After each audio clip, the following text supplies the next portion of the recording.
ये ना ऐसे कम, ये ना ऐसे होगा क्या? ऐसे कर लेते हैं, ठीक है। हाँ ठीक है।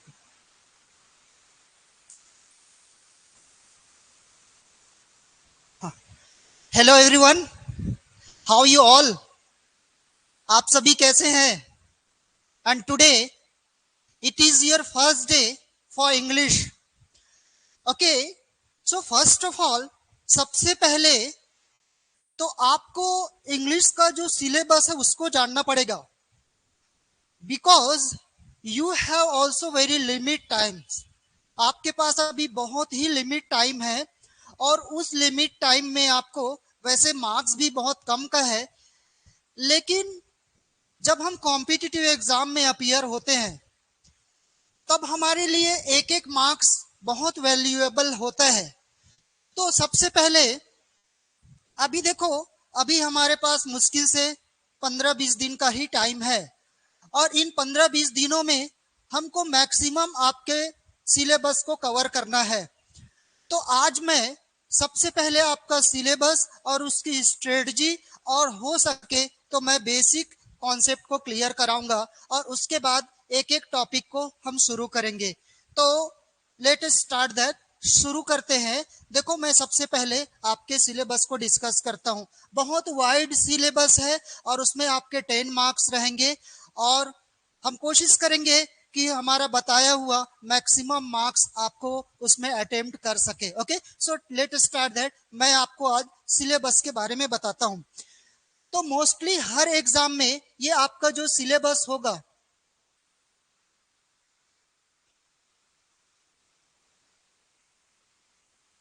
आपका जो सिलेबस होगा वो सिलेबस में क्या रहेगा या क्या रहता है, आपके सिलेबस में मोस्टली रहता है, पहला तो पार्ट्स ऑफ स्पीच रहता है। Parts of speech. Parts of speech क्या होगा? वाक्य के प्रकार। वाक्य के प्रकार। तो अब देखिए, वाक्य के प्रकार वैसे 8 होते हैं। अब इस 8 वाक्य के प्रकार में कभी कभी क्या करते हैं, इसके जो पहले, मैं सबसे पहले तो ये वाक्य के प्रकार को बताता हूं। इसमें ये 1 नंबर है, अब इसमें 1 डाल देते, ये वाक्य के प्रकार 8 होंगे। तो पहला हो जाएगा नाउन। नाउन को हिंदी में कहेंगे संज्ञा। दूसरा हो जाएगा प्रोनाउन। दूसरा क्या हो जाएगा? प्रोनाउन। प्रोनाउन का मतलब हो जाएगा सर्वनाम। तीसरा हो जाएगा आपका एडजेक्टिव। तीसरा क्या हो जाएगा? एडजेक्टिव। तो एडजेक्टिव का मतलब होता है विशेषण।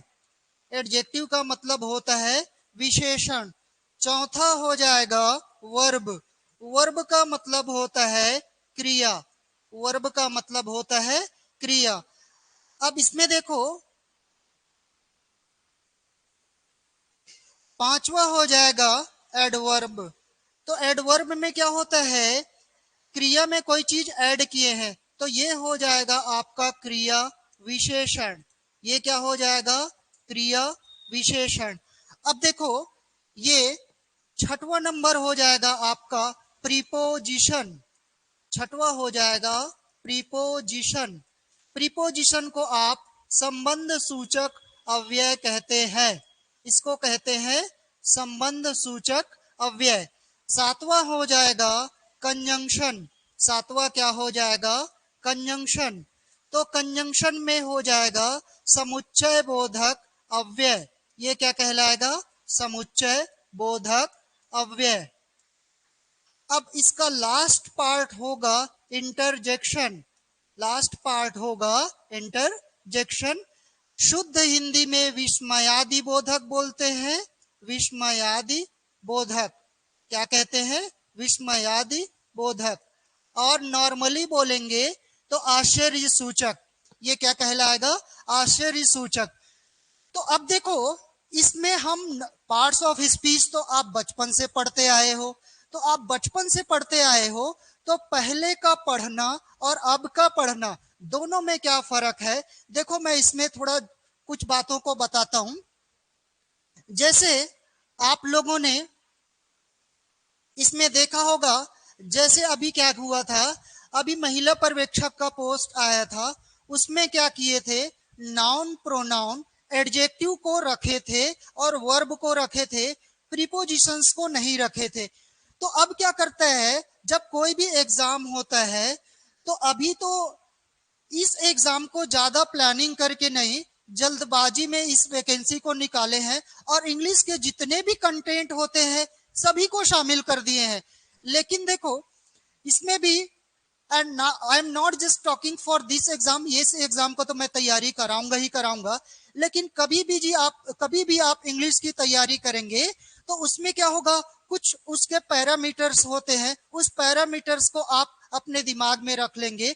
जैसे मान लो हम इंग्लिश के सिवा दूसरे सब्जेक्ट्स की बात करें, तो जैसे आप जीके और जीएस की तैयारी करते हैं, तो अब आप मान लो छत्तीसगढ़ की तैयारी करना शुरू करते हैं, तो उसको आप पूरा करने के लिए कुछ आप माइंड सेट करते हैं, हम आप एक स्ट्रेटजी बनाते हैं कि इसकी तैयारी हम किस ढंग से करें। तो वैसे ही क्या है, नाउन और प्रोनाउन में ये क्या होगा, कुछ पार्ट्स है वो क्या करते हैं, जैसे मान लो अभी आपको नाउन भी पूछा गया है, प्रोनाउन भी पूछा गया है, एडजेक्टिव भी पूछा गया है, वर्ब भी पूछा गया है, एडवर्ब भी पूछा गया है, प्रीपोजिशन भी पूछा गया है, कंजंक्शन भी पूछा गया है। अब रही बात जैसे इंटरजेक्शन, इंटरजेक्शन मतलब होता है विस्मयादि बोधक या आश्चर्य सूचक सेंटेंस।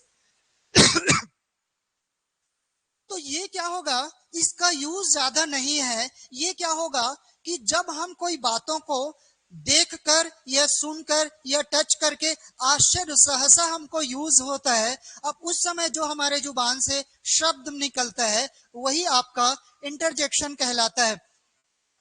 तो डे टू डे लाइफ में इसका ज्यादा यूज नहीं है, लेकिन जब हम एक्टिव टू पैसिव वॉइस या नरेशन को बनाते हैं तो उस समय क्या होता है, हमको ये जानना रहता है कि इंटरजेक्शन या आश्चर्य सूचक वाक्य कैसे होते हैं और उसको हमको किस ढंग से बनाना है।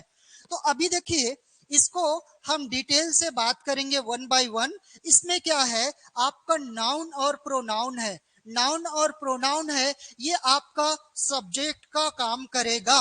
और उस सब्जेक्ट, ये सब्जेक्ट क्या रोल निभाता है कॉम्पिटिटिव एग्जाम में, कॉम्पिटिटिव एग्जाम में आपको ये जानना रहता है कि ये जो सब्जेक्ट है नाउन और प्रोनाउन है, ये सिंगुलर है कि प्लूरल है। अब इस सिंगुलर और प्लूरल के आधार पर आप क्या करते हैं, उसका हेल्पिंग वर्ब और मेन वर्ब लगाते हैं।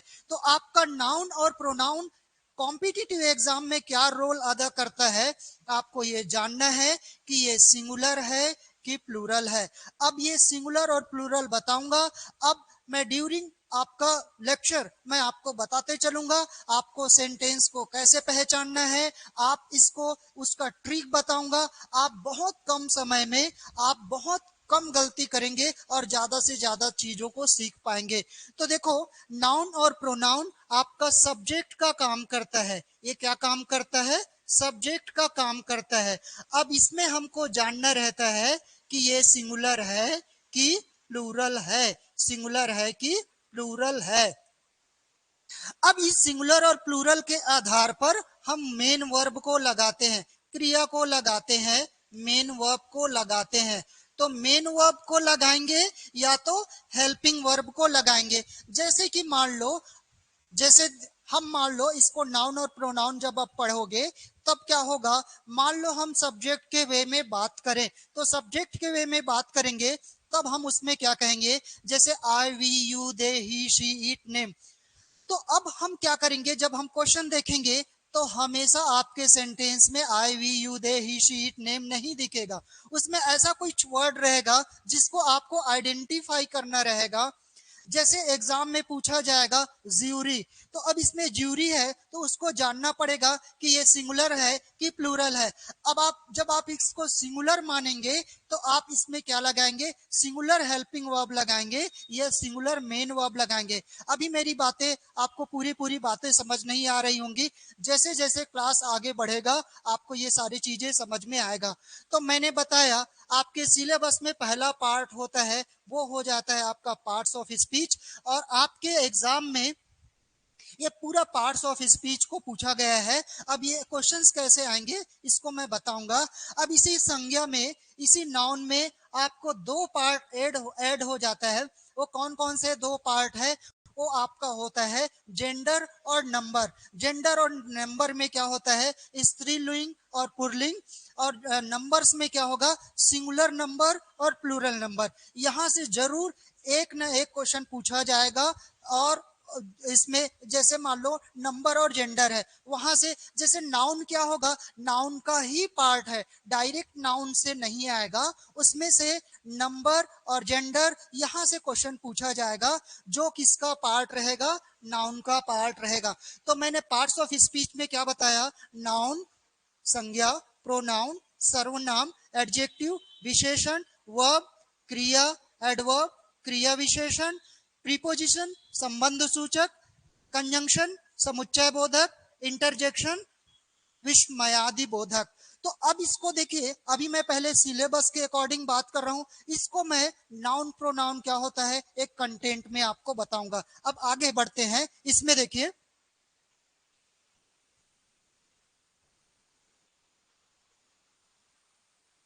अब देखिए, अब इसके बाद क्या होगा, इसी का एडिशनल पार्ट होगा दूसरा।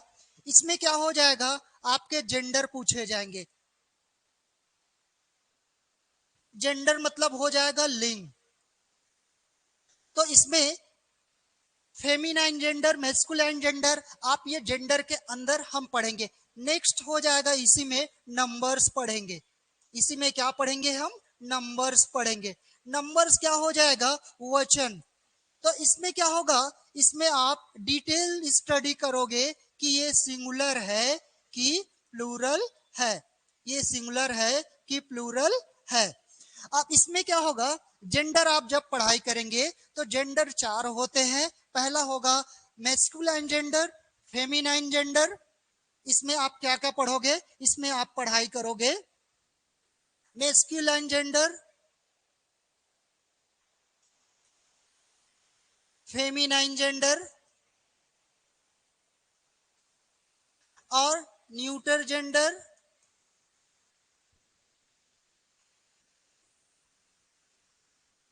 और एक हो जाएगा common gender, common gender. Okay, तो ये देखो, ये क्या हो जाएगा, न्यूटर जेंडर। ये क्या हो जाएगा, न्यूटर जेंडर। तो जेंडर चार होंगे। इसको अभी हम डायरेक्ट अभी हम जेंडर को नहीं पढ़ रहे हैं, मैं इसका सिलेबस को अभी डिस्कस कर रहा हूं कि जेंडर में हम क्या पढ़ेंगे। जेंडर मतलब लिंग। इसमें से देखना है कि ज्यादा करके स्त्रीलिंग है कि पुल्लिंग है, स्त्रीलिंग है कि पुल्लिंग है, ये आपको जानना रहेगा। और नंबर्स में क्या जानना रहेगा कि ये सिंगुलर है कि एक वचन में है, एक वचन में है कि बहुवचन में है, बहुवचन में है। तो नाउन के अंतर्गत आपको कहां से क्वेश्चन पूछा जाएगा, जेंडर से क्वेश्चन पूछा जाएगा, और नंबर से जरूर एक ना एक क्वेश्चन पूछा जाएगा। अभी देखो, अभी जो महिला पर्यवेक्षक का क्वेश्चन था, तो महिला क्वेश्चन पर्यवेक्षक में एक क्वेश्चन आया था जेंडर से, उसमें लिखा हुआ था मिल्क मैन। मिल्क मैन का अपोजिट जेंडर, इसका चार ऑप्शन दिया गया था। पहला दिया था मिल्क वुमेन, क्या दिया हुआ था, इसका दिया था मिल्क,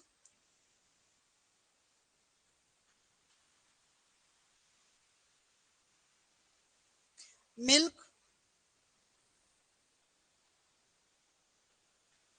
मिल्क वुमेन दे दिया था। दूसरा दिया था मिल्क मेड। तीसरा दिया था मिल्क लेडी। और चौथा दिया था none of above, of above. तो अब ये क्वेश्चन क्या है, जैसे कुछ कुछ क्वेश्चंस हैं, ये सभी इसके सिनोनिम्स हैं। तो अभी देखो, आप मार्केट में कोई भी आप बुक प्रीफर करोगे तो 10 में से आपको 9 बुक में 9 पुस्तक में क्या मिलेगा? आपको 9 पुस्तक में आपको मिलेगा मिल्क मेड। ये मिल्क मेड शब्द कहां से आया है? देखो, ये जब सिंगल कंटेंट रहेगा तो मैन का हम वुमेन पढ़ते हैं, मैन का क्या पढ़ते हैं? वुमेन पढ़ते हैं। लेकिन जब इसको कंपाउंड वे में पढ़ते हैं, कंपाउंड वे में मतलब जैसे मान लो मैन सर्वेंट, तो इसको मेड सर्वेंट बोलते हैं। तो इसी के लिए क्या होता है, मेल और फीमेल वर्ड है तो उसको क्या करते हैं हम, जैसे मान लो ये देखो मैन सर्वेंट मतलब नौकर है, तो नौकरानी बोलने के लिए हमको क्या कहते हैं? कॉमन वर्ड में आपने सुना होगा मेड बोलते हैं, MAID। देखो, इसमें एक होमोनिम्स होता है। होमोनिम्स क्या होता है जरा देखो, इसको कहा जाता है होमोनिम्स। होमोनिम्स और होमोफोन्स। होमोफोन्स क्या होगा? होमोफोन्स होगा जैसे मेड मतलब बनाना, मेड मतलब बनाना, और एक हो जाएगा मेड, और तीसरा हो जाएगा मैड। तो हालांकि इसका प्रोनाउंसिएशन अलग है, तो एक मेड होगा बनाना का मीनिंग होगा, और एक हो जाएगा नौकरानी सॉरी, एक क्या हो जाएगा? नौकरानी। तो अब देखो, ये जो शब्द का उत्पत्ति हुआ है मिल्क मैन है, तो हम एक वर्ड में सिंगल वर्ड में लेते हैं तो मैन का वुमेन लिखते हैं। अब इसको ये इसमें नंबर में क्या हो जाएगा? नंबर में जाएगा, तो ये एक मैन है तो मैन का क्या हो जाएगा? मेन हो जाएगा। तो अब ये क्या होगा? मेन का ये क्या हो जाएगा? वुमेन। ये क्या हो जाएगा? वुमेन। ये दोनों चेंज होगा। देखो, मैन का प्लूरल क्या होगा? मेन। और ये क्या हो जाएगा? जैसे मान लो वुमेन है, ये क्या है? वुमेन है, तो ये वुमेन रहेगा, तो ये क्या हो जाएगा? वुमेन। ये सिंगुलर, और ये क्या हो जाएगा? ये नंबर्स में चले गया। किस में चले गया? नंबर्स में चले गया। अभी हम जेंडर की बात कर रहे हैं, तो देखो मिल्कमैन का क्या होगा? मिल्क वुमेन है, मिल्क वुमेन है, वो सिर्फ एक ही बुक है, लुसेंट की एक बुक आती है, उसी बुक में क्या दिया हुआ है? मिल्क वुमेन दिया है। बाकी आप इसमें रेन और मार्टिन की जो बुक है, वुमेन कहाँ दिया हुआ है? रेन और मार्टिन की एक बुक है, वो भी न्यू एडिशन में क्या दिया हुआ है? मिल्क वुमेन दिया है। अदरवाइज आप मार्केट में 10 में से 9 बुक हैं, तो 9 बुक्स में आपको क्या मिलेगा? आपको मिल्क मेड मिलेगा। क्या मिलेगा? मिल्क मेड होगा, और इसका राइट आंसर है मिल्क मेड। अब देखो, ये क्वेश्चन अभी चैलेंज हुआ है और मैंने भी इसको लगाया है, तो अब देखो, अब आप इसको कैसे प्रूफ करोगे कि ये इसका आंसर मिल्क मेड को माना जाएगा या मिल्क वुमेन माना जाएगा? तो आप जरा देखना, पहले हीरो और होंडा दोनों एक कंपनी है, वैसे ही ग्रामर को जो लिखे हैं रेन सर ने और मार्टिन दोनों ने मिलकर के एक बुक बन लिखा है। रेन मार्टिन की बुक आती है, ग्रामर की बुक, उसी मापदंड को स्टैंडर्ड माना जाता है। जैसे वेब डिक्शनरी में जैसे वेबस्टर्स की डिक्शनरी है, वो उसको हम फॉलो करते हैं, लेकिन वेबस्टर्स अब ऑक्सफोर्ड की डिक्शनरी है, लेकिन ऑक्सफोर्ड भी किसको फॉलो किया है? वेबस्टर्स को फॉलो किया है। तो हम ऑक्सफोर्ड की डिक्शनरी को हम पैरामीटर बना करके मानेंगे, और जो अलग अलग जो भार्गव की बुक आएगी वो सब बुक को हम स्टैंडर्ड नहीं मान करके, लेकिन वो भी बुक बहुत एक पैरा, उनका भी एक पैरामीटर है। तो ये क्या किया है, जो व्यापम ने माना है वो मिल्क वुमेन को माना है, वो दिया हुआ है रेन और मार्टिन सर की बुक में। अब आप लुसेंट देख लो, अरिहंत देख लो, मार्केट में जितने भी बुक्स मिलेंगे सब में क्या दिया हुआ है? मिल्क मेड दिया हुआ है। तो मैंने इसको चैलेंज किया है, रेन सर ने इंडिविजुअल जो बुक लिखा है, रेन और मार्टिन की कंपाइल बुक नहीं, रेन ने अपना अलग से एक बुक लिखा है, वो उस बुक उसमें रोमन पद्धति से वो जैसे लिपि शब्द होता है उस ढंग से उसका लिपि है, और उस पुस्तक का कीमत 7 रुपया 5 रुपया ऐसे होगा। वो बुक मेरे पास है, उसमें भी लिखा हुआ है मिल्क मैन का मिल्क मेड। मैं आप लोगों को उसको शेयर भी कर दूंगा, और उसी को मैंने चैलेंज किया है, उसी को आधार बना करके मिल्क मेड इसका आंसर राइट आंसर होगा।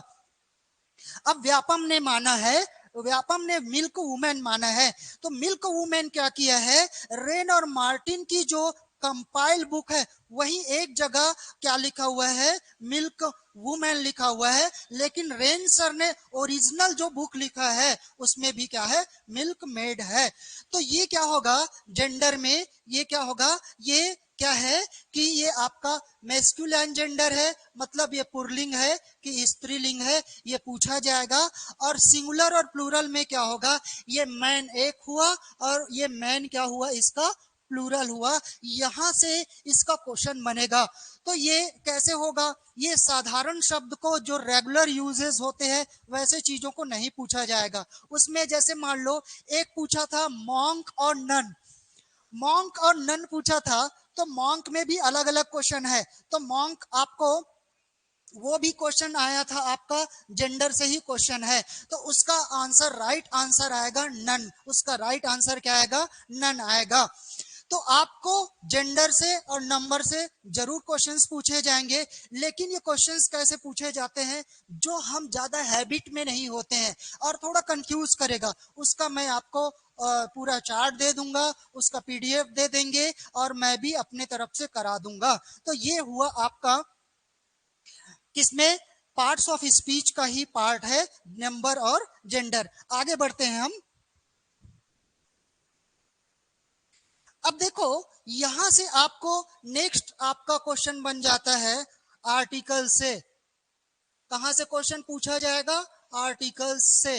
आर्टिकल मतलब होता है उपपद, आर्टिकल मतलब होता है उपपद, ये इसमें होता है ए एन और द। तो ए एन और द का ये एक लेक्चर में ये क्लास हो जाता है। ओके, ए एन द में क्या होगा, ए एन और द, ये ए और एन है, इसको डेफिनेट आर्टिकल माना जाता है, इसको क्या माना जाता है, डेफिनेट आर्टिकल कहते हैं। और द को क्या कहा जाता है, इंडेफिनिट आर्टिकल कहा जाता है। द को क्या कहा जाता है, इंडेफिनिट आर्टिकल कहा जाता है। तो अभी देखो स्पेसिफिक वे में हम द को कहाँ यूज करते हैं ये हमको पता रहता है, लेकिन इंडेफिनिट क्या होता है, हम ये कई बार हमको ये श्योर नहीं होते हैं कि इसमें ए लगेगा कि एन लगेगा। ओके, इसलिए इसको क्या कहा जाता है, इसको इसको इंडेफ सॉरी इसको क्या कहा जाएगा, ये मैंने उल्टा लिख दिया है, इसको क्या लिख दिया, मैंने उल्टा लिख दिया है। ये क्या माना जाएगा, ये माना जाएगा आपका इंडेफिनिट आर्टिकल, ये क्या कहलाएगा आपका इंडेफिनिट आर्टिकल, और ये क्या कह जाएगा आपका डेफिनिट आर्टिकल, ये क्या कहलाएगा आपका डेफिनिट आर्टिकल। एक्चुअली क्या होगा कि ए और एन का यूज कहां पर होता है इस बात के लिए हम निश्चित नहीं होते हैं, और द का यूज कहां पर होता है, द का यूज वैसे जब मैं इस कंटेंट को शुरू करूंगा then you will get also knowledge that the का यूज आप बहुत सारे यूजेस जानते हो, इसका मैं आपको टिप्स और टेक्निक्स बताऊंगा। मैं नहीं लगता कि ये क्लास और लेक्चर अटेंड करने के बाद you will face any trouble. A N और द से मान लो क्वेश्चन आता है तो उसमें मैं मेरे तरफ से मैं श्योर करता हूं you will get also a good marks, इसमें से आपको अच्छा मार्क्स मिलेगा। तो अब देखिए अब इसमें क्या करते हैं, इसमें कम या ज्यादा करके क्या कर देते हैं, इसका नेक्स्ट पार्ट प्रीपोजिशन को क्या करते हैं, प्रीपोजिशन मतलब मैंने उसमें पार्ट्स ऑफ स्पीच का पार्ट है संबंध सूचक। तो संबंध सूचक में क्या करते हैं, जिसमें ये क्या होगा, इन है, ऑन है, एट है, बाय है, फॉर है, फ्रॉम है, विद है, टू है, टू है, आफ्टर है, बिफोर है, आफ्टर है, बिफोर है, टूवर्ड्स है, इनटू है। तो अब इसमें क्या करना पड़ेगा, इसमें इन, ऑन और एट, इनका सबसे बड़ा 10 यूजेस है इनका। जैसे मान लो हम सबसे पहले तो हम सेंटेंस बनाना सीखेंगे। अब सेंटेंस कहाँ से बनता है? सेंटेंस 3 पार्ट से बनता है। जैसे मान लो आप जीके और जीएस की पढ़ाई करते हैं, तो जीके और जीएस की पढ़ाई करते हैं तो मान लो आप छत्तीसगढ़ को पढ़ रहे हैं, तो छत्तीसगढ़ को पढ़ने के लिए आप क्या करेंगे, कुछ आप आइडिया लगाएंगे कि मान लो इसमें से अलग अलग जो नदियां हैं तो नदियों को आप लेकर के चलेंगे। या तो आपको आसान कैसे लगेगा कि छत्तीसगढ़ के कौन कौन से स्टेट्स हैं जो उसको टच करता है। तो ये सब चीजों से क्या होगा, आप उसको ज्योग्राफिकल वे में पढ़ेंगे, पॉलिटिकल वे में पढ़ेंगे तो आपको बहुत आसान लगता है। तो वैसे ही क्या है, इन हो गया, ऑन हो गया, एट हो गया। तो इनका बहुत डिटेल यूज है, लगभग 10 के आसपास का इसका यूज है। इन, ऑन और एट को मैंने जैसे बता दूंगा, किसको, इनको, ऑन को और एट को, इसको बता देंगे। उसके बाद बाकी सब चीजों का एक एक सिंगल यूजेस है। ये क्या करता है, ये टाइम फैक्टर में ये टाइम के लिए तीनों चीजों का यूज होगा। तो some time you just get also confused that, जैसे मान लो एक बात को मैंने बताया, जैसे सुबह कहेंगे तो इन द मॉर्निंग कहते हो, आप क्या कहते हो, इन द मॉर्निंग कहते हो। लेकिन देखो इसमें क्या कहते हो आप, इन द मॉर्निंग कहते हो। अब मान लो आप क्या कहोगे, 2 बजे कहोगे, क्या कहोगे, 2 बजे कहोगे, तो आप क्या कहोगे, एट 2 o'clock कहते हो, क्या कहते हो, एट 2 o'clock कहते हो। या रात कहोगे तो रात कहोगे तो एट नाइट कहते हो, क्या कहते हो, एट नाइट कहते हो। तो सुबह शाम और दोपहर के लिए, सुबह शाम और दोपहर के लिए आप क्या लगाते हो, आप इन लगाते हो। और एग्जैक्ट टाइम रहता है उसके लिए एट लगाते हो। अब मान लो आपको सोमवार कहना रहेगा तो सोमवार कहोगे तो ऑन मंडे कहोगे, आप क्या कहोगे, आप मंडे कहोगे। तो ये नॉलेज आपको मैं आपको दूंगा।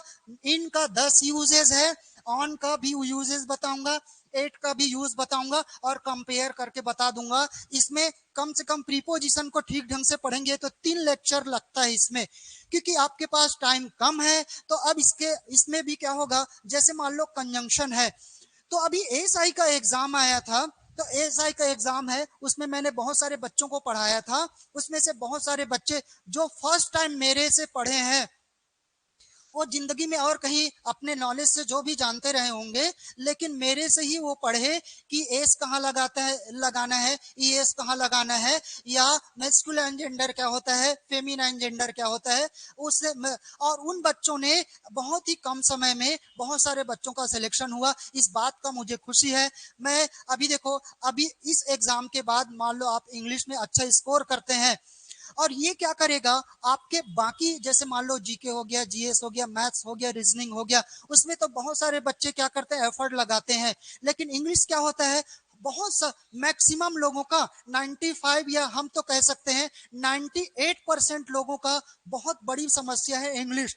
तो अभी देखो ये कोर्स होने के बाद हम इसका पैकेज बनाएंगे और आपका हमेशा हमेशा के लिए इंग्लिश के प्रॉब्लम को शॉर्ट आउट करेंगे। उसमें मैं क्या है, थोड़ा आपको टाइम टेकिंग लेकर के डिटेल बताऊंगा। अभी जैसे देखो, अभी क्या होता है, जब एग्जाम टाइम एकदम पास रहता है तो हम क्या करते हैं, मेन मेन चीजों को ज्यादा फोकस करते हैं। तो अभी देखो, from my side you are damn sure that, I am damn sure that, मेरा पढ़ाया हुआ पढ़ने के बाद मान लो आप थोड़ा और स्टडी करते हो तो आपको 101%, अभी मैंने महिला पर्यवेक्षक का क्लास लिया था, उसमें लगभग 95 या 98% क्वेश्चंस उसमें आए हुए थे। तो मैं आपको एश्योर करता हूं, कम समय में भी आपको मैं इतना सारे चीजों को करा दूंगा कि आप बहुत कंफर्ट फील करेंगे। और देखो एक्चुअली क्या है, अभी इस सिलेबस में मैं जैसे बताऊंगा, एक ग्रामेटिकल पोर्शन होगा और एक थ्योरेटिकल पोर्शन होगा। जो वोकेबलरी का पार्ट होगा उसको भी मैं अभी डिस्कस करूंगा। तो ये देखो, ये प्रीपोजिशन है। तो अभी इसमें आगे बढ़ते हैं, सॉरी। तो अब इसमें देखो, अब इसमें क्या करता है, नेक्स्ट इसमें जैसे कंजंक्शन है, कंजंक्शन को कंजंक्शन कंजंक्शन को क्या कहते हैं, समुच्चय बोधक। ये समुच्चय बोधक, तो समुच्चय बोधक क्या होता है, तो इसमें जैसे मान लो वन लाइन में जैसे बताता हूं, हम मान लो प्रीपोजिशन कह रहे हैं, हमने अभी क्या पढ़ा, प्रीपोजिशन पढ़ा, क्या पढ़ा, प्रीपोजिशन पढ़ा, इसको हमने संबंध सूचक पढ़ा, इसको हमने क्या कहा, संबंध सूचक कहा। तो कंजंक्शन, समुच्चय बोधक और प्रीपोजिशन दोनों में अंतर क्या है, एक वाक्य रहेगा, जैसे मान लो ball is on the table, on the table, तो एक ही सेंटेंस में क्या लग रहा है, इसमें इन ऑन ऐसे लगाएंगे। जैसे मान लो आप कहोगे आई am going Raipur, I am going Raipur in the evening,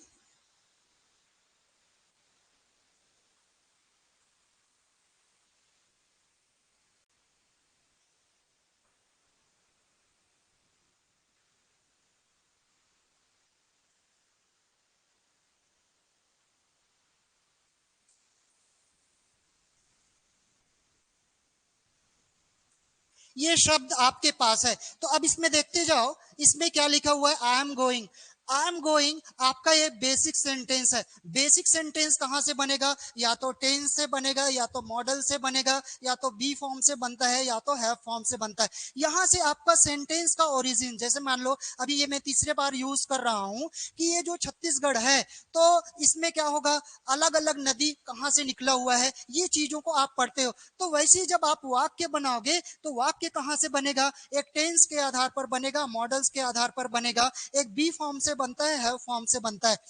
तो ये आपका बेसिक सेंटेंस हुआ। अब इसमें क्या लगते जाएगा, जरा देखो, इसमें लगते जाएगा, इसमें क्या लगोगे, आई एम गोइंग टू लगा रहे हो, इसमें क्या लगा रहे हो, टू लगा रहे हो। अब इसमें क्या लगा रहे हो, देखते चलो, इसमें आप लगा रहे हो इन द, क्या लगा रहे हो, इन द लगा रहे हो, दिख नहीं रहा होगा ये, है ना,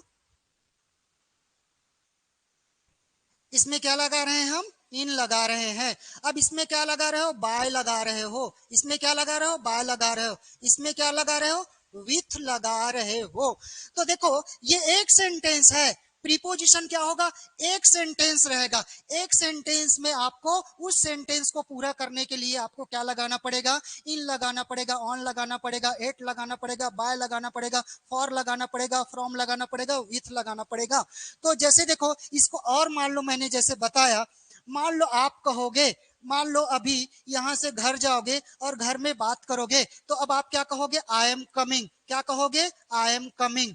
तो आप आई एम कमिंग कहोगे, कहां से आ रहे हो, ट्यूशन से आ रहा हूं, तो अब आप क्या लगाओगे, फ्रॉम लगाओगे। तो एक सेंटेंस को पूरा करने के लिए आपको क्या करना पड़ेगा, तो देखो ये क्या करता है, प्रीपोजिशन क्या करता है, दो ऑब्जेक्ट के बीच का संबंध बताता है।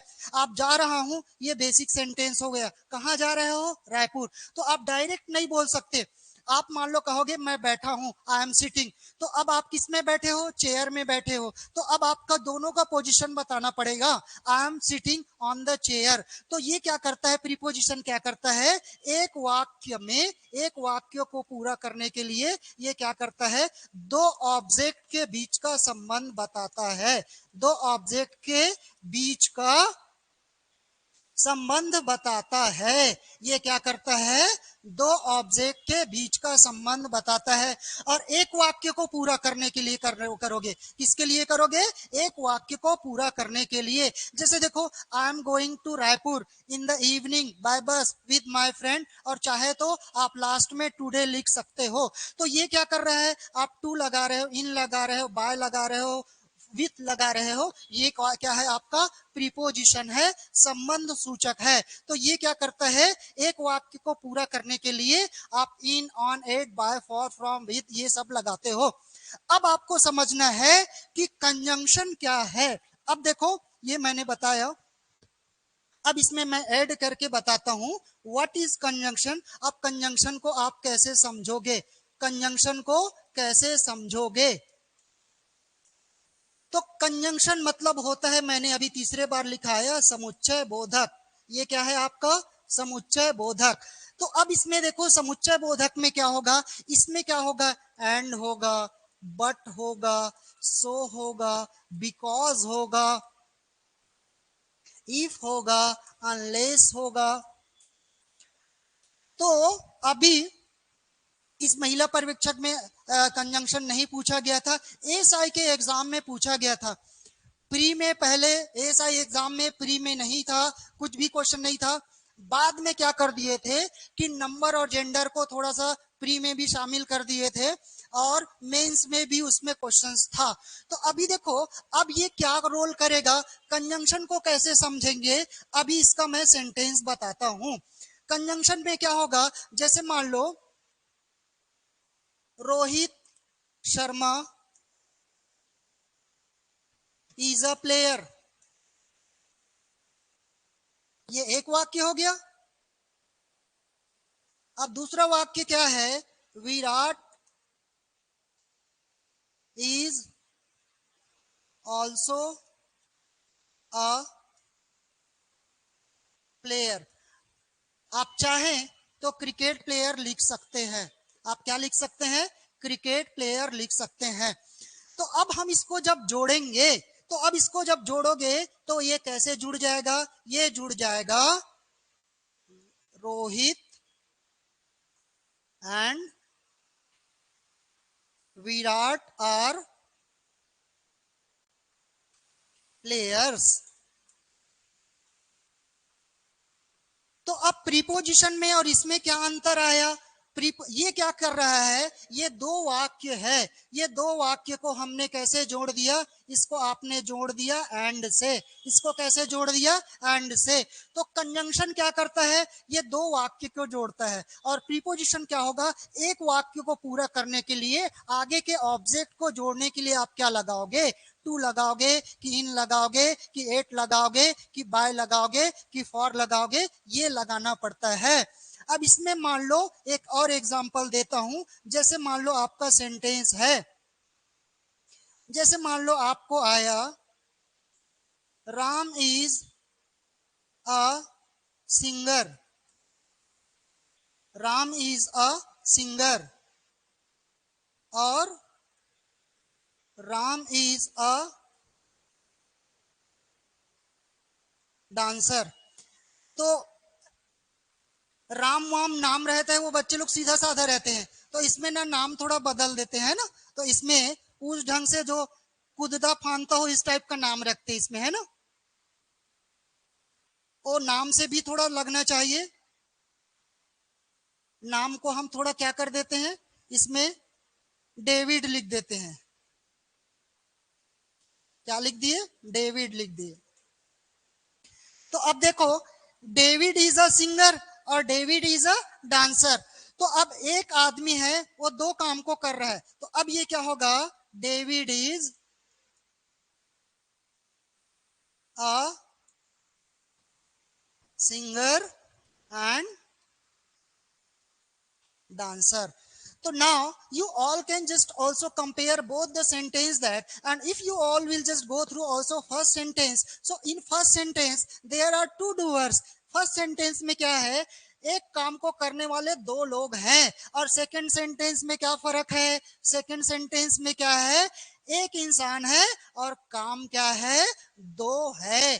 तो अभी देखो एंड से जुड़ा है, लेकिन क्या है, एक में उसका काम अलग अलग है तो काम को हमने एंड लगाया है, आदमी अलग अलग है तो आदमी में हमने एंड लगाया है। तो ये क्या काम करेगा, इसी को आप अलग अलग, जैसे मान लो स्कूल लेवल में आपने क्या पढ़ा है, स्कूल्स में या कॉलेज में क्या पढ़े हो, इसी को आप एक क्लॉज करके पढ़े हो, इसको आपने क्या पढ़ा है, क्लॉज पढ़ा है, क्या पढ़ा है, क्लॉज।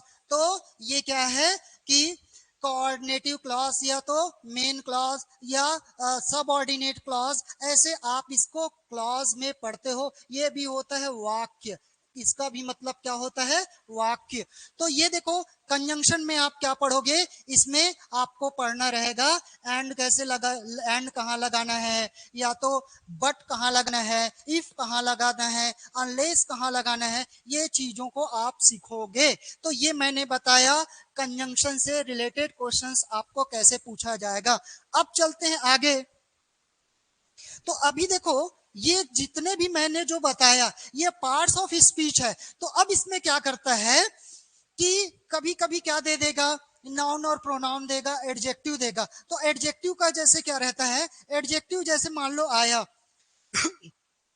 और कुछ कुछ चीजों को कंजंक्शन को हटा देगा, या आर्टिकल नहीं देगा, या तो प्रीपोजिशन नहीं देगा। ये पार्ट्स ऑफ स्पीच में इसी में क्या करेंगे, घटा बढ़ा देंगे। ये आपको एग्जाम में पूछे जाते हैं। तो अब देखो अभी मैंने जैसे बताया, जैसे मान लो आपको एडजेक्टिव में क्या पूछा जाएगा, एडजेक्टिव है, एडजेक्टिव आपको मैंने तीसरे नंबर में बताया था। एडजेक्टिव में आपको क्या पूछा जाएगा, एडजेक्टिव मतलब होता है विशेषण, एडजेक्टिव मतलब होता है विशेषण।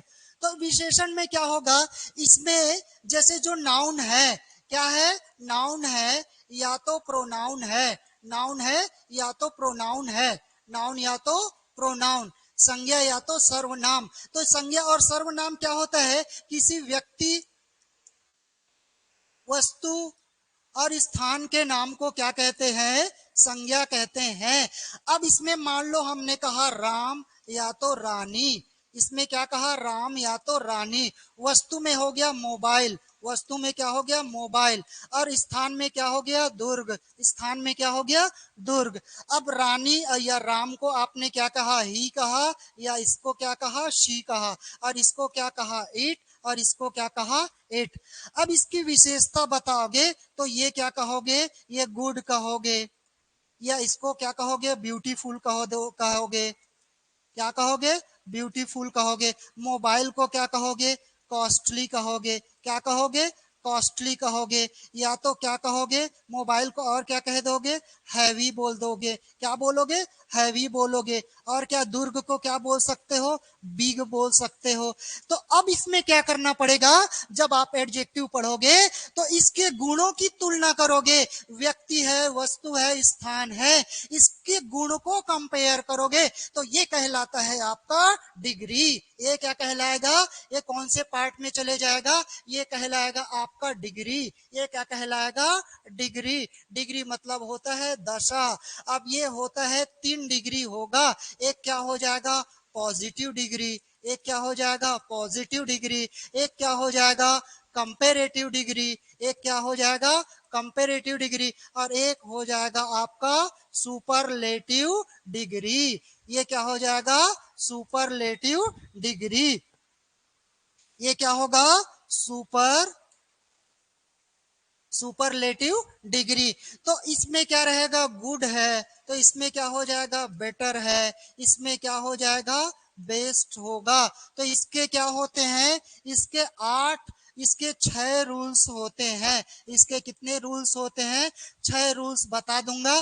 तो जैसे मैंने बताया कि जैसे 2 बूंद जिंदगी का, तो अभी ड्रॉप पिलाए थे अभी कोरोना का, तो उसमें 3 बूंद या 2 बूंद, तो वैसे ही मैं हर टॉपिक में आपको ऐसी क्या दे दूंगा, ऐसे टिप्स और टेक्निक्स दे दूंगा, भभूत दे दूंगा। उसी भभूत को आप 3 खुराक ले लेना, एक सुबह, शाम और दोपहर। सुबह ठंडे पानी के साथ, सुबह गर्म पानी के साथ, दोपहर गुनगुने पानी के साथ, नहीं, दोपहर ठंडे पानी के साथ और शाम को गुनगुने पानी के साथ। ये ले लेना, वो आपका सारा टेंशन खत्म हो जाएगा, सब इलाज हो जाएगा। तो ये एडजेक्टिव में इसके बेस्ड क्वेश्चन पूछा जाएगा। अब इसको जब हम डिटेल पढ़ेंगे तब उस समय आपको काम आएगा, उस समय क्या आएगा, आपको काम आएगा। अब देखो नेक्स्ट हम पढ़ेंगे, इसमें नेक्स्ट आ जाएगा आपका, जो नेक्स्ट पार्ट रहेगा आपका टेंस। क्या रहेगा, टेंस। टेंस मतलब काल। अब इसमें क्या हो रहेगा, टेंस तो देखो टेंस 12 है, एक एक टेंस को हम पढ़ाना शुरू करेंगे और थोड़ा मैं बेसिक पढ़ाऊंगा तो 12 दिन तो ऐसे ही लग जाएगा, और आपका एग्जाम ही 20 दिन बचा नहीं है। तो अब देखो, अब इसमें मैं क्या करूंगा, हम काम काम की चीजों को मैं बताऊंगा। इसके बाद कभी भी मान लो आपका और अलग से हम इंग्लिश की क्लास लेंगे, उसमें मैं आपको डिटेल पढ़ाऊंगा। अभी मैं थोड़ा सा क्या करूंगा, थोड़ा जल्दी में पढ़ाऊंगा, उसको काम काम की बातों को बताऊंगा, ज्यादा डिटेल नहीं पढ़ाऊंगा, लेकिन मैं जो बताऊंगा उसमें से आपको सारा काम का रहेगा। तो ये क्या हो जाएगा, टेंस रहेगा। टेंस क्या होगा, 12 होता है, क्या होता है, 12 होता है। अब इसके बाद आप क्या पढ़ोगे, इसके बाद आप पढ़ोगे आपका active to passive voice. Active to passive voice में क्या पढ़ोगे, एक्टिव टू पेसिव वॉइस पढ़ोगे। तो एक्टिव टू पेसिव वॉइस में क्या पढ़ोगे कि ये कर्तृवाच्य और कर्मवाच्य, तो ये क्या हो जाएगा, वॉइस पढ़ोगे। तो वॉइस क्या होगा, इसमें 4 माइनस हो जाता है, तो ये वॉइस कितना पढ़ोगे आप, 8 पढ़ोगे। अब इसमें क्या होगा, टेंस में अलग अलग, इसमें अलग अलग वर्ब का फॉर्म लगता है, जैसे वर्ब का first form, second form, third form, fourth form, fifth form ऐसे लगेगा। और इसमें क्या रहेगा, इसमें रहेगा सबका मालिक एक, सबका मालिक एक। गुरुवार को क्या होना, साईं मंदिर चले जाना, आपका मार्क्स बन जाएगा, कृपा आपको आने लगेगा। तो इसमें बाय के साथ क्या लगेगा, सब में वर्ब का थर्ड फॉर्म लगेगा। या तो जैसे क्या होगा कि आप बेलपत्ती चढ़ा देना और एक लोटा क्या कर लेना, जल चढ़ा देना, कृपा आ जाएगा। तो एक्टिव टू पेसिव वॉइस में क्या होगा, इसको पढ़ेंगे, आपको बहुत मजा आने वाला है, चिंता मत करो। तो ये क्या होगा, टेंस को हम डिटेल पढ़ेंगे। और टेंस के बेस्ड, जैसे मान लो आप कौन कौन से जगह से जुड़े हुए ये तो मुझे नहीं पता, तो मान लो यहाँ से हम दुर्ग से हम सीधा जाना शुरू करें, दुर्ग से हम जाना शुरू करेंगे, भिलाई जाएंगे, कुमारी जाएंगे, रायपुर जाएंगे, राजिम, तो वो आपको सीधा सीधा रास्ते में मिलेगा। So in the same way if you all will just cover it also, tense को आप पढ़ोगे तो टेंस से ही संबंधित आपको एक्टिव वॉइस होगा, पेसिव वॉइस होगा। और उसी रास्ते में आप राजिम जाओ या अभनपुर जाओ, उसी रास्ते में आपको क्या मिलेगा, तीसरा आपको मिलेगा नरेशन। तीसरा आपको क्या मिलेगा, नरेशन। नरेशन मतलब होता है कथन।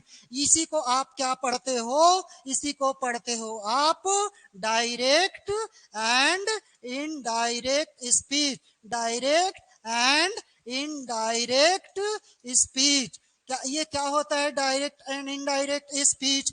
अब ये हो जाएगा हिंदी में प्रत्यक्ष और अप्रत्यक्ष कथन।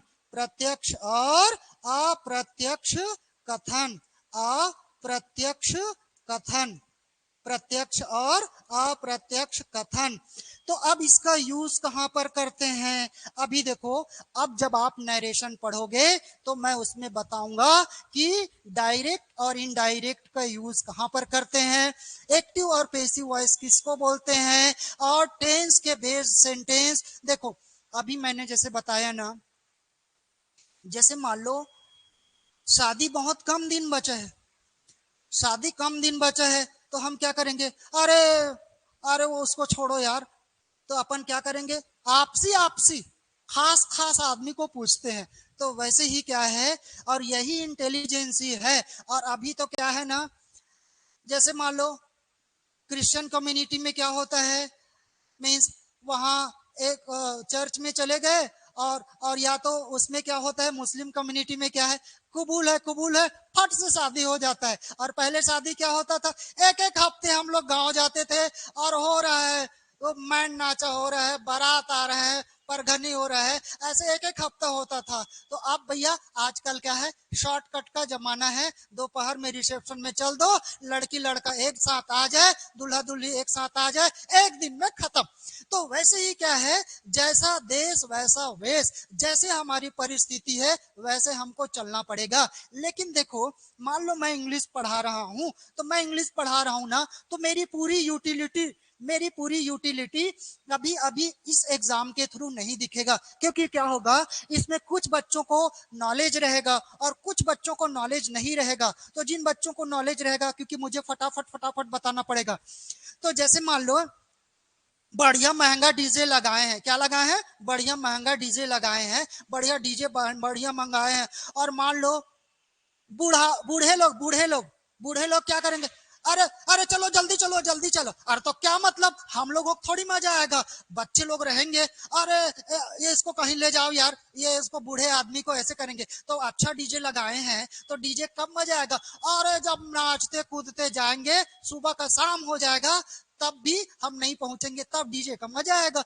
और डीजे लगा लिए इतना महंगा, और फट से पहुंच गए, उसमें डीजे का क्या मजा आएगा। लेकिन क्या है, अभी नेंग टाइप का, नेंग नेंग मुहूर्त को देख करके क्या करना पड़ेगा हमको, काम करना पड़ेगा। देखो क्या होता है ना, तुम लोग जानते होगे, जैसे ना उसमें बड़े बड़े जो बुजुर्ग लोग रहते हैं उसमें बताते हैं मुहूर्त रहता है, मुहूर्त कि अब आप ये वार निकल गया, अब क्या होगा, लड़की विदाई इधर इधर करेंगे, नहीं तो क्या होगा, विदाई नहीं होगा, फिर इधर क्या करना पड़ेगा, फेरे को रोकना पड़ जाएगा। ठीक है, तो इसलिए क्या है, जैसे हमारा मुहूर्त है उसके हिसाब से अभी हम रम जम करके क्या करेंगे, डीजे में ज्यादा आपको डांस करने नहीं बनेगा, तो क्या कर लेना, अभी बाद में हम कोई क्लास करेंगे उसमें बढ़िया आपको जोरदार कराएंगे। अभी तो क्या कहा, जैसा देश वैसा भेस। ओके, तो अभी देखो टेंस के बेस्ड क्या होगा, टेंस से एक सीक्वेंस में चलेगा, टेंस के आधार पर इसमें क्या होगा, ये टेंस के आधार पर ही आपको एक्टिव टू पैसिव वॉइस रहेगा,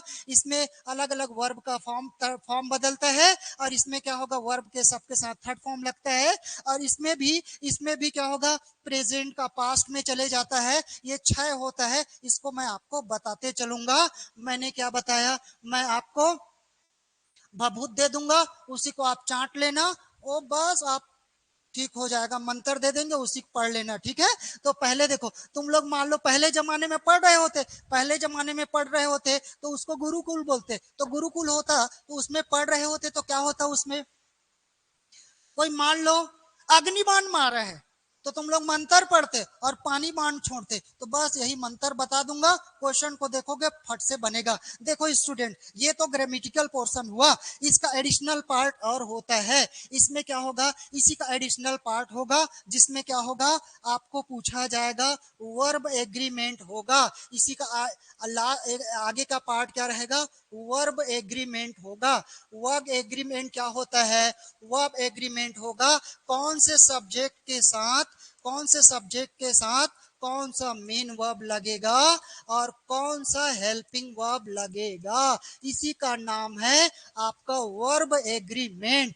इसको मैं क्या कर दूंगा, आपको एक दवाई दे दूंगा, वही दवाई को लेना, सब तबीयत ठीक हो जाएगा, वर्ब एग्रीमेंट होता है। अब इसमें देखो नेक्स्ट आपको क्या क्वेश्चन पूछा जाएगा, नेक्स्ट आपको क्वेश्चन पूछा जाता है, इसमें फाइंड एरर पूछा जाता है। अब फाइंड एरर जब आपको बनाना रहेगा, फाइंड एरर देखो आपको क्वेश्चन कौन कौन सा पूछा जाएगा, आपको क्वेश्चन पूछा जाएगा, आपको जो क्वेश्चन पूछा जाता है एक फाइंड एरर से पूछा जाएगा, एक एमसीक्यू क्वेश्चन होगा, एमसीक्यू का क्वेश्चन क्या होगा, मल्टीपल चॉइस क्वेश्चन, क्या होगा, multiple choice question. Multiple choice question क्या होता है, इसमें आपको 4 ऑप्शन दिया रहेगा, तो आप ए को लॉक कर दीजिए या बी को, ऑप्शन बी या सी, तो आप क्या हो जाएगा, 1 करोड़ आपको मिलेगा। तो आप क्या होगा, मीन्स आप एकेबीसी खेल रहे हो तो आपको आपको ऑप्शन रहता है, option A, option B, option C या ऑप्शन डी, तो इसमें आपको क्या करना पड़ेगा, टिक करना पड़ेगा, लॉक करना पड़ेगा। इसमें आपको 1 लाख 2 लाख नहीं मिलेगा, उससे नौकरी लग जाएगा तो जीवन भर कमाओगे और बुढ़ापा आने के बाद आपको पेंशन मिलेगा। ठीक है,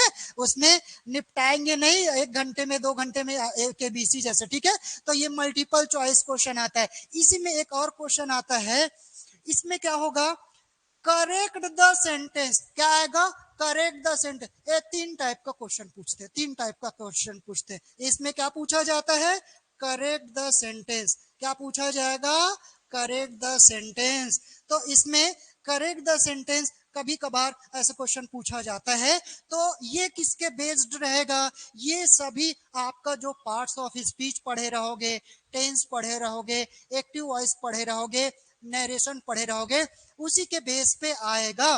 तो ये क्या होगा, अलग अलग एग्जाम्स होते हैं। सॉरी, तो जैसे मैं बताऊं, पीएससी में प्री में कोई इंग्लिश का कोई सिलेबस में कोई क्वेश्चन नहीं पूछा जाता है। अब इसमें व्यापम हो गया, एसएससी हो गया, या मान लो और छुटकू बुटकू अलग अलग एग्जाम है, एंट्रेंस एग्जाम है, उसको देख देख करके ऐसे अलग अलग क्वेश्चंस को पूछे जाते हैं। अब इसमें क्या होगा, जो आप बैंकिंग सेक्टर का या रेलवे की तैयारी करते हो तो उसमें क्या हो जाता है, उसमें पैराजम्बल्स या तो क्या होगा, जो इसमें रीडिंग कॉम्प्रिहेंशन है, तो जिसको आप क्या बोलते हो, आरसी बोलते हो, इसको क्या बोलते हो, अनसीन पैसेज भी कहते हो, क्या कहते हो, अनसीन पैसेज कहते हैं। तो अनसीन पैसेजेस हो गए, या तो ये क्या होगा, जब आप बैंकिंग या रेलवे की तैयारी करते हो तो उसमें क्या होगा, थ्योरेटिकल पार्ट ज्यादा स्ट्रॉन्ग करना पड़ता है। तो अभी मैं इसको आपको बताते चलता हूं। तो अभी मैंने इतना जितना बताया वो आपका क्या था, ग्रामेटिकल पोर्शन था। ग्रामेटिकल पोर्शन में मैंने जैसे बताया, अब इसमें देखो, अब आपका क्या होगा, आपका थ्योरेटिकल पोर्शन होगा। थ्योरेटिकल मतलब वोकेबुलरी, वोकेबुलरी, वोकेबुलरी का मतलब हो जाएगा वर्ड पावर, वर्ड पावर। तो वर्ड पावर को इसमें क्या हो जाएगा, शब्दकोश। तो वोकेबुलरी कैसे होगा, इसमें आपको आएगा one word substitution, one word substitution, अनेक शब्दों का एक शब्द, अनेक शब्दों का एक शब्द।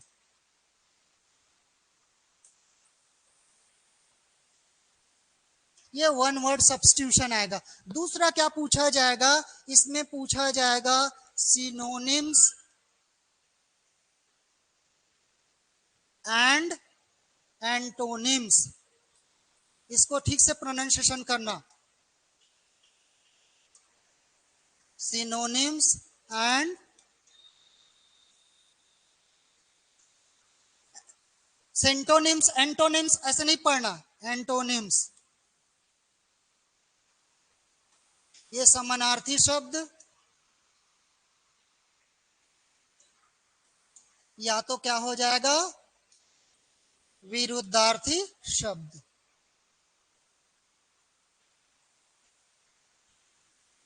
समानार्थी या विरुद्धार्थी शब्द आएंगे। तो अब देखो, अब इसका स्ट्रेटजी बताऊंगा। पहले मैं क्या करता हूं, पहले मैं सिलेबस को डिस्कस करता हूं, उसके बाद इसको मैं लूंगा। तो मैंने पहला क्या बताया, मैंने वर्ड वर्ड सब्स्टिट्यूशन बताया, दूसरा बताया सिनोनिम्स और एंटोनिम्स बताया। अब देखो, सिनोनिम्स एंटोनिम्स एक ही में ले सकते हो। तीसरा क्या हो जाएगा, तीसरा हो जाएगा आपका ईडियम। तीसरा बोल लो या चौथा बोल लो, ईडियम और फ्रेजेस, ईडियम और फ्रेजेस।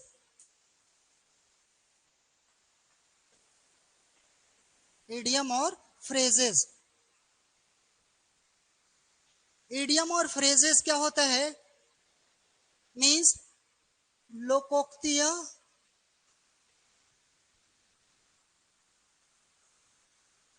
या कहावतें,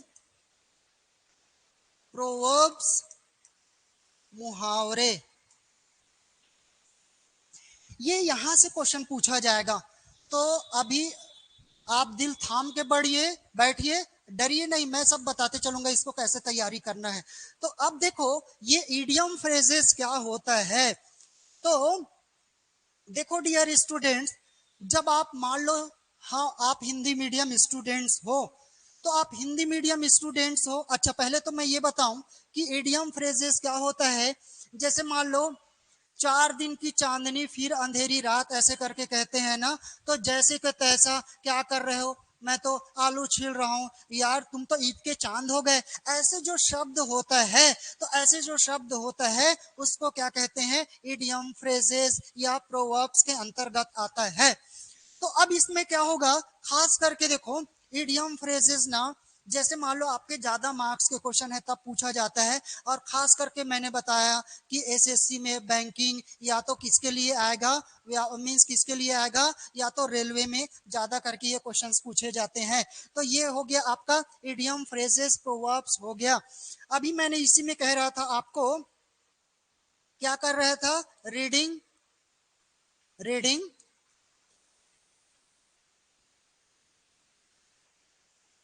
रीडिंग कॉम्प्रिहेंशन। रीडिंग कॉम्प्रिहेंशन को आप सरल भाषाओं में बोलोगे तो आप इसको कह सकते हो अनसीन पैसेज। इसको क्या कहोगे, अनसीन पैसेज। तो अभी देखो डियर स्टूडेंट्स, अभी मान लो मैं तो आपको सबकी तैयारी कराऊंगा, लेकिन अनसीन पैसेजेस वगैरह नहीं पूछे जाते हैं। मेंस वगैरह का एग्जाम में, पीएससी मेंस में पूछे जा सकते हैं। कभी कभी कुछ कुछ एग्जामिनेशन में, एसआई एग्जामिनेशन में भी ट्रांसलेशन पूछा गया था। ट्रांसलेशन किसमें पूछा जाता है? ट्रांसलेशन को इसलिए पूछा जाता है, उसमें हम ये चेक करते हैं क्योंकि एसआई जो बनेगा, डबल स्टार जो लगाएंगे, उसको कुछ ना कुछ ड्राफ्टिंग करना पड़ेगा, तो उसको लैंग्वेज में उसको कमांड है कि नहीं है, इसलिए उसका ट्रांसलेशन के लिए कुछ कुछ क्वेश्चन कुछ कुछ एग्जाम में पूछे जाते हैं। मेंस में भी पूछे जाते हैं, पीएससी मेंस में पूछे जाते हैं। अदरवाइज क्या होगा, आपको ये सभी चीजें कहाँ पूछा जाएगा? ये खास करके आपके एसएससी या तो बैंकिंग सेक्टर में, बैंकिंग के एग्जामिनेशन में ये सब पूछे जाते हैं। और लोकोक्तियां, फ्रेजल वर्ब और ये तो आपको पूछा जा सकता है, लेकिन ज्यादा करके कहाँ हो जाएगा, ये जो पार्ट हुआ आपका थ्योरेटिकल पार्ट होगा। अब इसकी स्ट्रेटजी कैसे बताएंगे? अब देखो स्ट्रेटजी, तो मैंने क्या कहा, अभी मैंने क्या कहा, हमारी जंग जितनी बड़ी होगी, हमारी तैयारी भी उतनी बड़ी होनी चाहिए। आप जरा ना, अभी लॉकडाउन के टाइम में आपने देखा होगा, रामायण महाभारत खूब देखे हैं, पहले देखे थे। मैं अपने अपने लाइफ में जब ब्लैक एंड व्हाइट टीवी होता था, उस टाइम में मैं इसको देखा था, पहले, बहुत पहले। लेकिन अभी दोबारा टेलीकास्ट हुआ तो सभी ने देखा। तो आपने उसमें देखा होगा, गौर फरमाया होगा, जब भगवान राम लंका के ऊपर चढ़ाई करने के लिए जाते हैं समुद्र लांग करके, तो उन लोग ना एक मीटिंग बुलाते हैं। तो उसमें जो विभीषण है बताता है कि मेघनाथ है वो ये द्वार में मिलेगा, उसके रावण के जो लंका है उसके इतने सारे दरवाजे हैं। और ये आपको कुंभकर्ण तो सोया हुआ था, है ना, उसके जो बेटे अलग अलग सूरवीर थे, तो वो सूरवीर लोग, और एक एक सूरवीर लोग सब पर भारी थे, इतना उनको अस्त्र शस्त्र का ज्ञान था। तो अभी देखो, जब इन लोग लड़ाई से पहले इन लोग स्ट्रेटजी बनाते हैं कि इस द्वार में किसको, हनुमान को जाना ठीक रहेगा, इसमें अंगद को जाना ठीक रहेगा, इसमें कौन होगा, जामवंत को जाना ठीक रहेगा। तो उसके हिसाब से वो स्ट्रेटजी बनाते हैं। तो देखो, आप क्या करेंगे, आप लक्ष्मण आप इधर जाओगे, आप भगवान आप इसमें जाओगे, ऐसे उन्होंने लोग उन क्या करते हैं, एक एक द्वार का स्ट्रेटजी बनाते हैं। नहीं तो क्या है नहीं तो एक द्रोणाचार्य के का जो शिष्य था, वो उसमें क्या है, उसको कई बार कहते हैं कि वो क्या किया था, उसको एक कहावत भी बहुत फेमस है।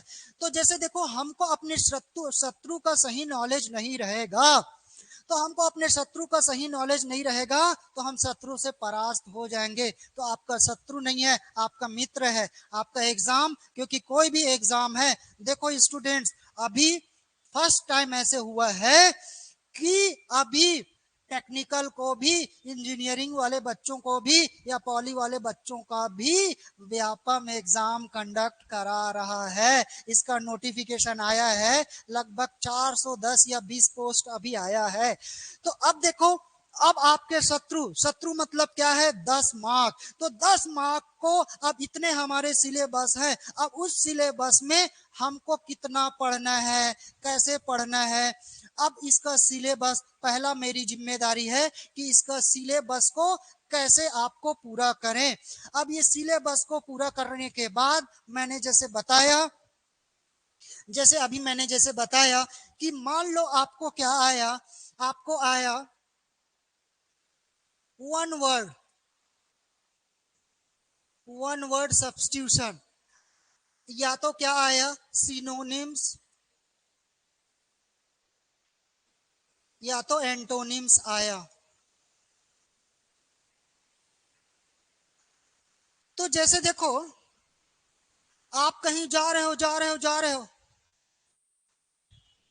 तो आप मान लो जो नहीं जानता वो दोस्त कहेगा, अरे और कितना दूर बचा है यार। तो एक बार क्या हुआ था, एक एक जो तैराक था, इंग्लिश चैनल को कई बार पार कर चुका था और वो एक्सपर्ट था, नंबर वन का स्विमर था। तो जैसे मान लो नंबर वन बोलने से, अभी जैसे नीरज चोपड़ा है, जो विलियन में जो भाला फेंक है उसमें नंबर वन का प्लेयर है, तो वैसे ही नंबर वन का खिलाड़ी था जो स्विमर था। इंग्लिश चैनल को पार कर रहा था, मौसम खराब हो गया। मौसम खराब हो गया, वो अपने मंजिल के बहुत पास में था। मौसम खराब होने के कारण उसको ये अंदाजा नहीं लग पाया कि अब और कितना, हमको और कितना दूर जाना है। हाँ, तो वो क्या है कि वहां से क्या करता है, वो वहां से लौट जाता है। तो वो मंजिल के बहुत पास था, तो तब भी वहां से लौट जाता है, तो लोगों को आश्चर्य होता है और उसको इंटरव्यू में पूछते हैं, तो आप तो बहुत कुछ ही मिनट बाकी थे, आप वहां से कैसे लौट गए? तो वो बताता था कि मुझे ये अंदाजा नहीं लग पाया कि और कितना दूर जाना है। तो जब आप अपना जो सिलेबस है, सिलेबस का आपको अंदाजा नहीं लगेगा, कितना टाइम देना है, कैसे पढ़ना है, तो आप अच्छा स्कोर नहीं कर पाओगे। तो आपको दो काम होते हैं। क्या दो काम होता है? एक हार्ड वर्क और एक स्मार्ट वर्क। तो हार्ड वर्क, देखो मेहनत का, कोई मेहनत करने वाले को मेहनत तो करना ही करना है, लेकिन मेहनत के साथ साथ आपको क्या करना है, स्ट्रेटजी प्लानिंग करके एक एक योजनाबद्ध तरीके से आपको काम करना है। तो आपको, आपका 10 मार्क्स है, उस 10 मार्क्स में से आपको कैसे अच्छा से अच्छा नंबर ला सके, इसकी स्ट्रेटजी बनाना है। कल मैं आपको बताऊंगा, इसमें से इसका बेसिक बताऊंगा, उसके बाद सिलेबस को आपका शुरू हो जाएगा। तो till then you keep practising and thank you so much. आज आपका पहला दिन था जिसमें मैंने आपको सिलेबस को डिस्कस किया। अब आज आज की क्लास इतना ही करते हैं। तो that's it for today and we will continue tomorrow. Okay, until then you keep practising and thank you so much and you take very good care of yourself. Thank you so much. Thank you, thank you, thank you.